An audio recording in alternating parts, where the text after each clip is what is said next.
Could the Bruins reunite a mini Calgary core in Boston? Picture it: Rasmus Andersson to stabilize the blue line, Nazem Kadri to solve the 2C hole, joining Nikita Zadorov and Elias Lindholm. Let's map it out on today's episode of Locked On Boston Bruins.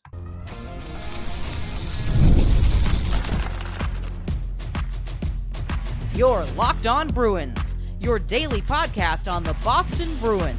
Part of the Locked On Podcast Network, your team every day. What is up, Bruins fans? Welcome back to the Locked On Boston Bruins podcast. I'm your host, Ian McLaren, and this is a daily show where we discuss all things Spoke to Be. Today is Monday, September 15th. Thank you so much for making Locked On Boston Bruins your first listen every day. It's part of the Locked On Podcast Network, your team every day. And on today's episode, we are going to discuss why Rasmus Andersson could be Boston's cleanest blue line upgrade. What it might cost in terms of assets, futures. We're going to take it a step further as well. Double down by adding Nazem Kadri. What the real cost of that deal would be, including possibly moving both Pavel, Zacha, and Casey Mittelstadt. And then today's Bruin of the day will be Nikita Zadorov, his Flames connection, leadership role in Boston, and how he and Elias Lindholm could act as a buffer, tying it all together. Before we get into all that, a quick reminder, you can find the podcast on social media at Locked NHL Bruins. That's on X, Blue Sky, Instagram, Threads, TikTok, and you can find me, my hockey thoughts and dad jokes at Ian C. McLaren. I'm a lifelong Boston Bruins fan, and I've been covering this team for various outlets for 20 years now, along with the NHL as a whole. Rasmus Andersson of the Calgary Flames has long been thought to be on the trade block. He's heading into the final year of a 6-year, $23.7 million contract, and he's been subject of trade speculation dating back to the 2024 trade deadline when Calgary shipped out Chris Tanev, Noah Hannafin, and Nikita Zadorov. There have been rumors floating around that he would only want to accept a trade to one team, the Vegas Golden Knights, but he debunked that over the summer. He does have a 6-team no-trade list, and my proposal here today is that maybe he joins the Boston Bruins. The Bruins have a real need on the right side of the blue line. Following Charlie McAvoy on the depth chart is pretty thin. You have Henri Jokiharju, you have Victor Soderstrom, that's pretty much it. Andrew Peeke, who can play on the right side as well, a right shot defenseman. But that's not very deep in terms of quality defensemen at a key position. And, God forbid, if Charlie McAvoy goes down with injury once again, then you're entering into tank mode, to be honest, because he is that valuable on the blue line. Boston's most direct path to stabilizing the top four is trading for Rasmus Andersson. But it means moving money, likely Pavel, Zacha, or Casey Mittelstadt, and probably some futures as well. The Bruins have these guys signed for a couple more seasons each. Mittelstadt and Zacha can both become unrestricted free agents in 2027. Mittelstadt's making $5.75 million. Zacha is at $4.75. Maybe they could convince the Flames to take Victor Arvidsson, also a pending unrestricted free agent, in exchange for Andersson, but you'd have to add probably more than you would if you're dealing Mittelstadt or Zacha because they're younger. Arvidsson's 32, Mittelstadt 26, Zacha 28. Now, the reason this makes sense is, again, the Bruins have a huge right side hole behind McAvoy. Andersson can chew up 22 to 23 minutes a night, steady power play and penalty kill usage, and he would fit perfectly on a second pair with Nikita Zadorov or Hampus Lindholm. He's got 1 year left on a contract that carries a $4.55 million cap hit. Then he's a UFA next summer. So Boston would be guaranteed 1 season with the chance of extending him before July 1st. Again, in terms of the cap mechanics, moving Pavel Zacha or Casey Mittelstadt would be the cleanest swaps to make the money work. And, there's some question as to which one of these two guys is going to play second line center. Maybe you answer that question by moving one of them out and then promoting a younger guy to play on the left side. Because we know there's a glut of forwards on this team, all of whom may or may not be able to, hang on the NHL roster, but also, if they do, they might be improperly placed. Maybe a guy like Fraser Minton, who you could slot in on the left side with Casey Mittelstadt and Victor Arvidsson. Or maybe you give a guy like Georgi Merkulov a shot.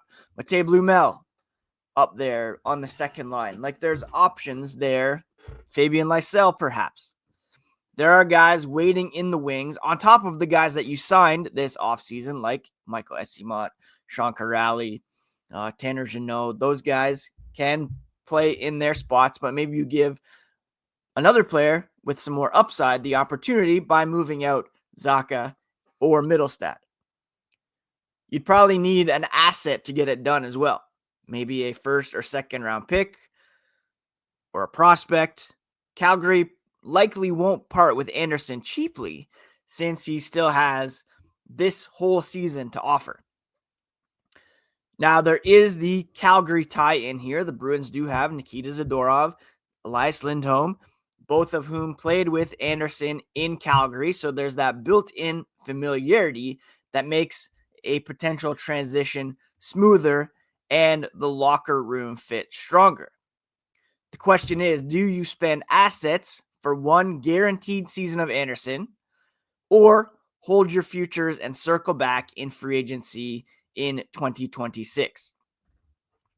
The thing here is, again, I talked about it last week. Everydayers will remember, David Pastrnak is not getting any younger. He's firmly in his prime years. Do you want to enter 2025, 26 with, teetering between playoff hopeful and bottoming out potentially if everything goes wrong once again? Do you want to try to give this team and this core the best possible opportunity of rebounding as quickly as possible?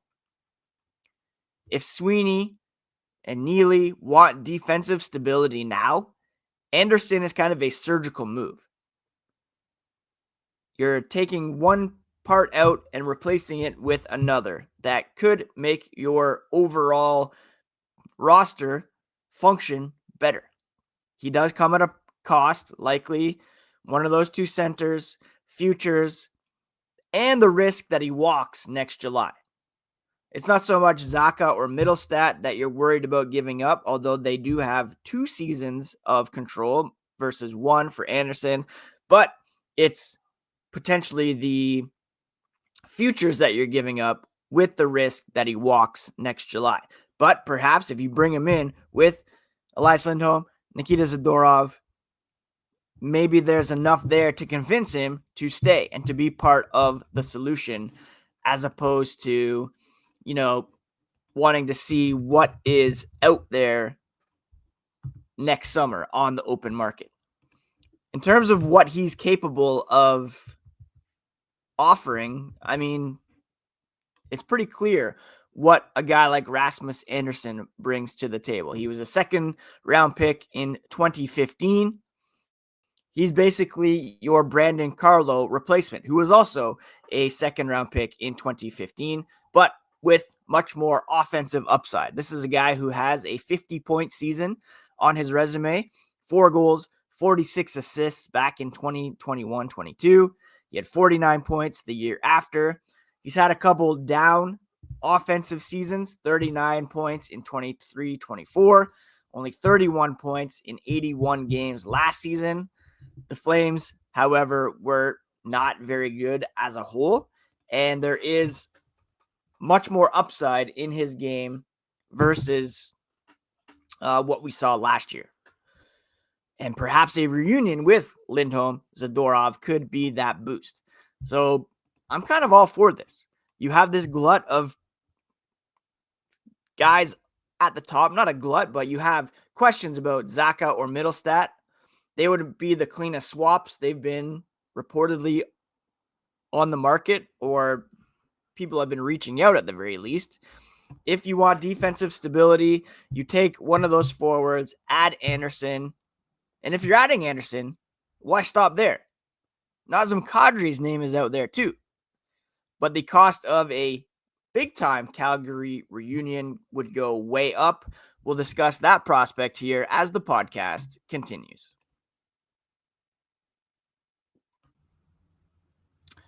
Let's say you just realized that your business needs to hire someone like yesterday.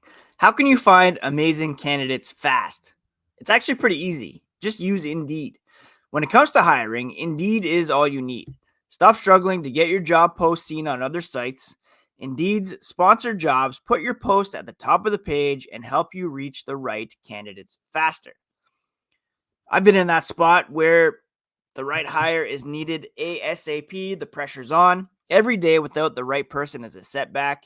And that's exactly when Indeed's sponsored jobs come in handy. They make sure your post is seen by the right candidates right now. Speed up your hiring process with a $75 sponsored job credit. Go to Indeed.com/lockedon right now. Support our show by saying you heard about Indeed on this podcast. Terms and conditions do apply, but if you're hiring, Indeed is all you need. Thanks so much again for making Locked On Boston Bruins your first listen every day, part of the Locked On Podcast Network, your team every day. Please do hit that subscribe button on your favorite podcast app and on YouTube if you have not already. So if we're talking about trading one of the two second-line center candidates for Rasmus Andersson, why not go even further in and add a guy like Nazem Kadri? Could mean sacrificing both Zacha and Mittelstadt plus futures for 1 year of Andersson and longer term with Nazem Kadri. It would reunite Kadri, Andersson, Zadorov, Lindholm, all in black and gold. To make the math work, you'd probably need to, you're adding 4.55 in Andersson, Kadri's $7 million. So you're bringing in $11.55 million. And even just by moving Zacha and Mittelstadt, you are a bit under there. You're adding a bit more than you're sending out. But it could solve a couple problems, right?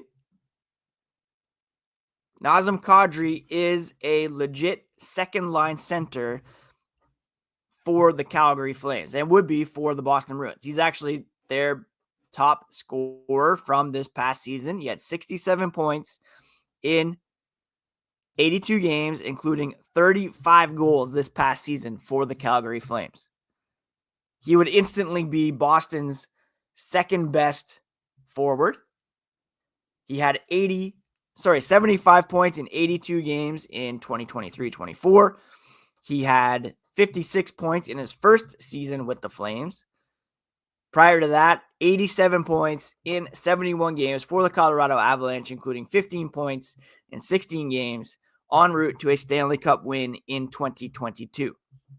Yes, he is 34 years old, but he's clearly still playing at a high level. And if, again, you want to maximize David Pasternak's prime years, not to mention Jeremy Swayman, getting him back on track, giving Charlie McAvoy, your best defenseman, some breathing room on the right side, then adding both of these guys, it immediately makes you better.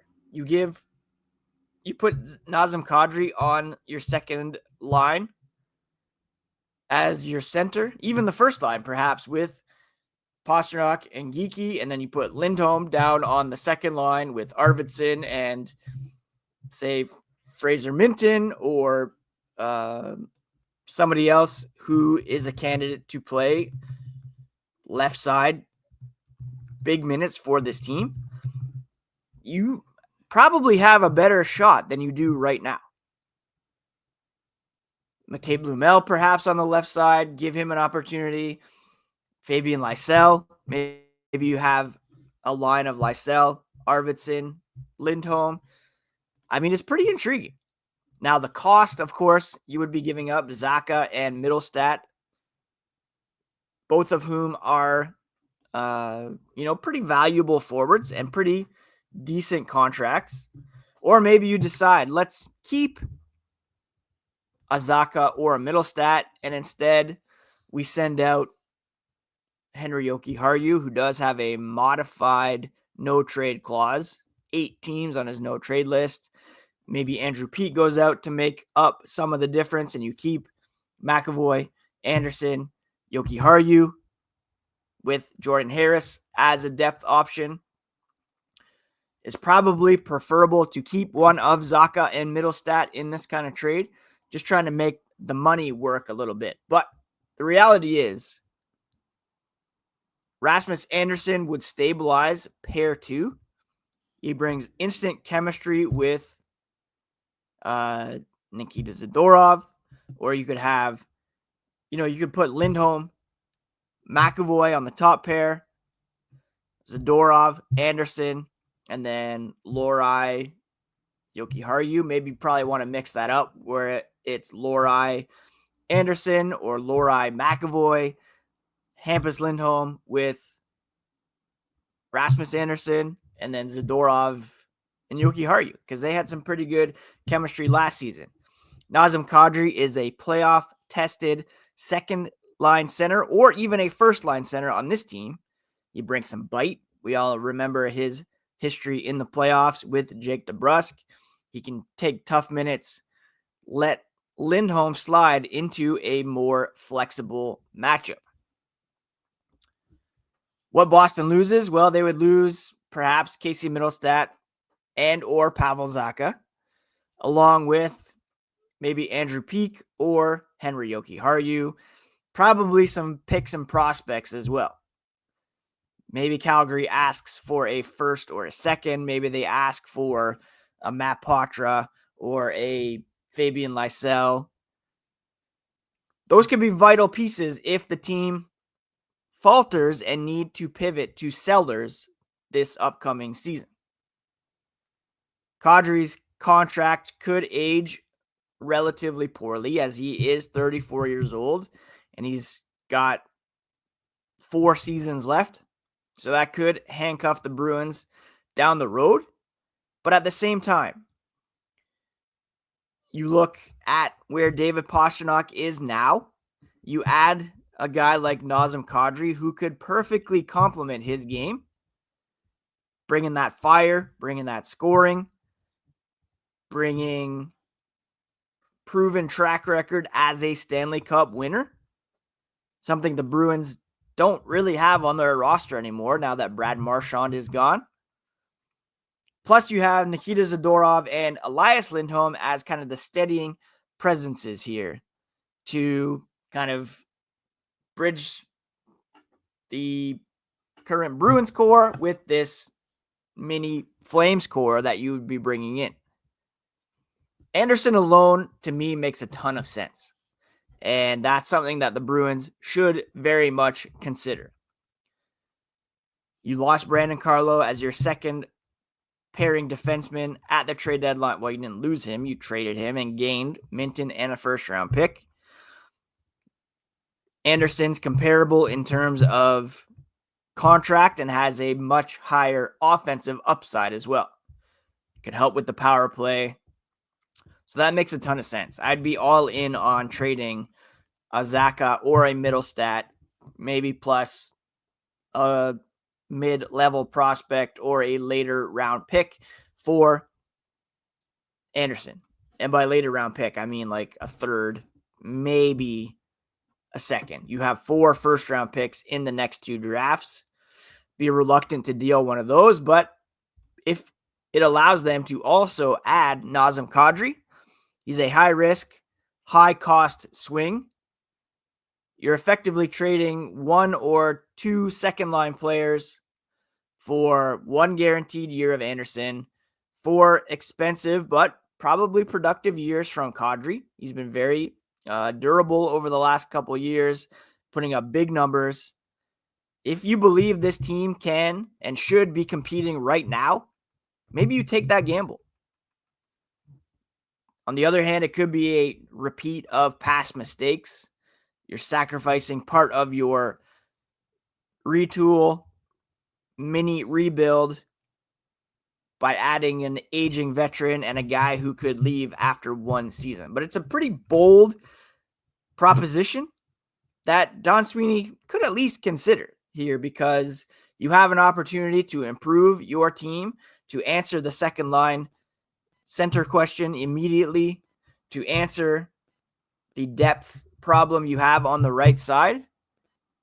And you're dangling guys that you may or may not be committed to long-term anyways. Do you want another 4 years of, or 2 years of Zacha, Mittelstadt and risk losing them? Or you lock in Nazem Kadri for 4 years and hopefully talk Rasmus Andersson into signing long-term on perhaps a Elias Lindholm type contract. If you believe you have the pieces, and you do have good core pieces in Pastrnak, of course, Swayman, McAvoy, you have Elias Lindholm, Elias Lindholm, Nikita Zadorov. You want to add to that core with the chance of competing this season. This is the kind of deal. Andersson for sure, but also going huge, adding Nazem Kadri. That could be a real opportunity to turn things around very quickly. There are some risks for sure. You don't want to give up too much in terms of sweeteners like a first or a top level prospect. But if you can trade a Zacha, a Peak, maybe Mittelstadt as well to make the money work, but also get Andersson on the blue line, Nazem Kadri as your best center, certainly offensively, it might be worth a swing. And just something fun here on a Monday to get the juices flowing here as training camp is set to begin in a couple days. That brings us to today's Bruin of the day. Nikita Zadorov, already a Flame turned Bruin, already a leader, and a guy who could potentially tie this all together. We'll talk about him here as the podcast continues.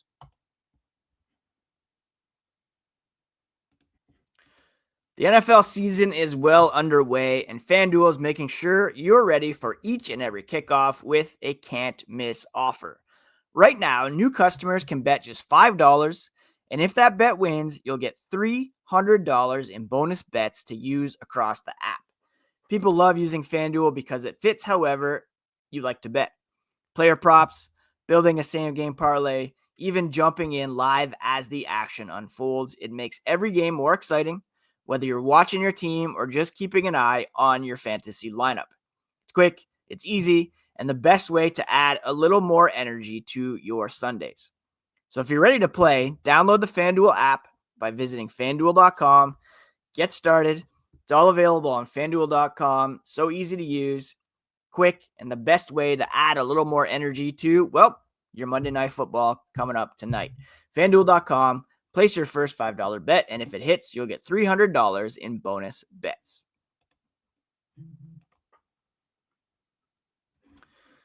All right, today's Boston Bruin of the day is Nikita Zadorov. If you remember last year on the podcast, Thomas Drance of The Athletic came on, and he discussed how Lindholm and Zadorov were coming over to the Bruins from the Vancouver Canucks, a team that he covers for the Athletic. He called Zadorov one of his favorite players to watch in the NHL, period. He's a big piece for Boston's redemption arc this season. A physical tone setter.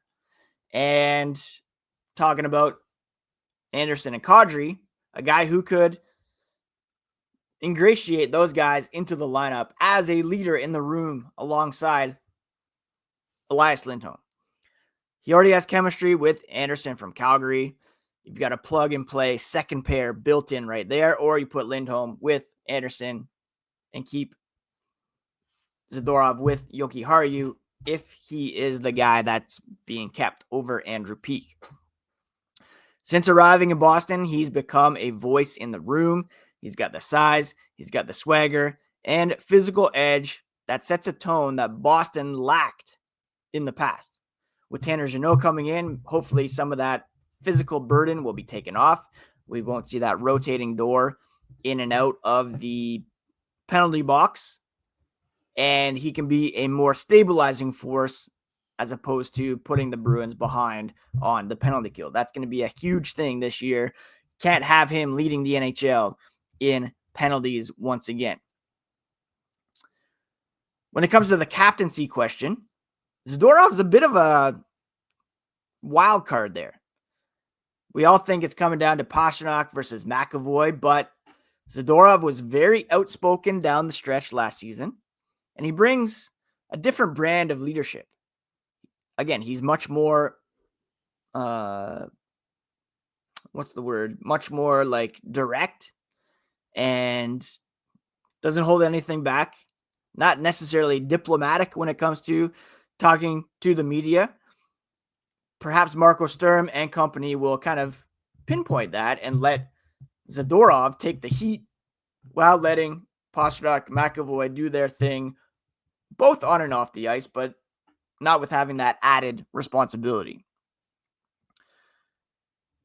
When it comes to today's topic, adding Andersson, you get instant defensive chemistry. Kadri, you have that shared Flames history.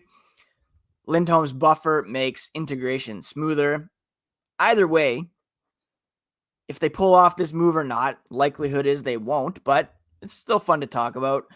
Zadorov embodies the hard-to-play-against identity this team must embrace to rebound. He was brought in to make this team harder to play against. He kind of made it easier to play against them by removing himself from the ice and putting the Bruins down a man.